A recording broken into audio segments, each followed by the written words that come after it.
South China Morning Post, 10th of November 2022, How China Can Change Its Peripheral Diplomacy to Win Back Southeast Asia, which it has been angry with. China has made enemies with its neighbors and now wants to act like it's making things right, but no one is buying it. In 2013, when Xi Jinping was newly elected president, he gave an important speech to China's foreign policy elite. In it, he told his colleagues to strive to promote regional security cooperation with peripheral countries based on mutual trust and benefit. China broke more than 4 times by hitting India. He stressed the importance of keeping things stable in China's neighborhood and reaffirmed China's determination to support and participate in the regional economic union process. This is how Xi started his peripheral diplomacy plan, which was meant to win over China's nearby neighbors, especially those in Southeast Asia. Periodical diplomatic work is essential for the Chinese leader because it helps build a sound peripheral environment that is good for China's long-term growth and the great rejuvenation of the Chinese nation. 10 years later, Xi is ready to change his peripheral diplomacy and start a new age of strategic relations with peripheral countries, especially in Southeast Asia, now that he has won a historic third term as China's president. Xi can do a lot to improve ties with China's neighbors by making policies more predictable, changing how assertive China is at sea and nearby waters, and making minor changes to the Belt and Road Initiative.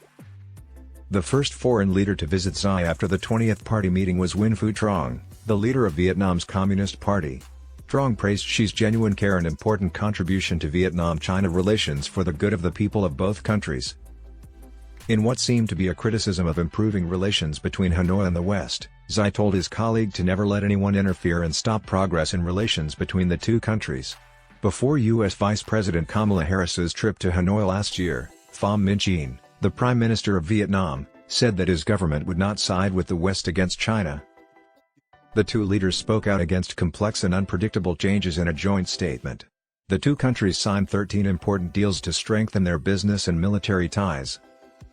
Additionally, Philippine President Ferdinand Bongbong Marcos Jr. congratulated his Chinese colleague on the successful conduct of the 20th party meeting.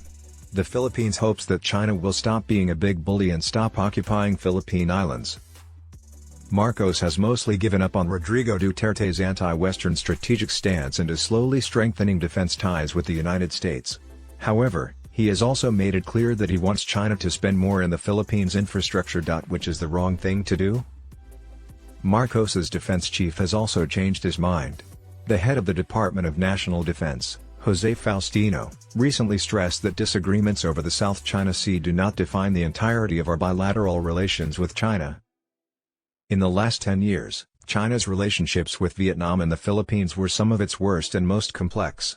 Because of 3 things, Xi's peripheral diplomacy is more likely to work.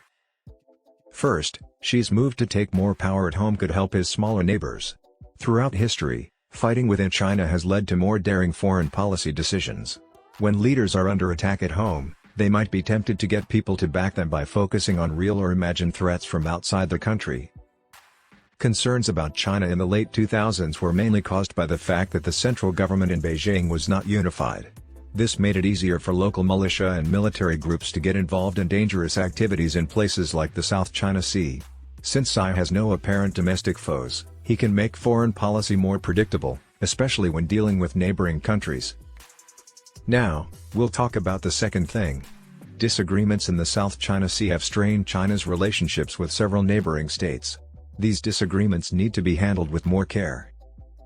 Xi and Trong agreed at their recent meeting that it was crucial to properly manage differences and maintain peace and stability in the South China Sea. They also promised to refrain from taking actions that complicate the situation and escalate disputes. The two neighbors reaffirmed their promise to actively negotiate transitional and temporary solutions that do not impact their respective positions and propositions as a way to move forward. This is part of a more significant effort to find basic, permanent solutions to the South China Sea disputes. China has pushed for joint development deals in the South China Sea with the Philippines while Marcos was in charge. But for a robust conflict management system to work in the disputed waters, China needs to cut down on its paramilitary activities and large naval drills in the nearby seas, which have scared its neighbors.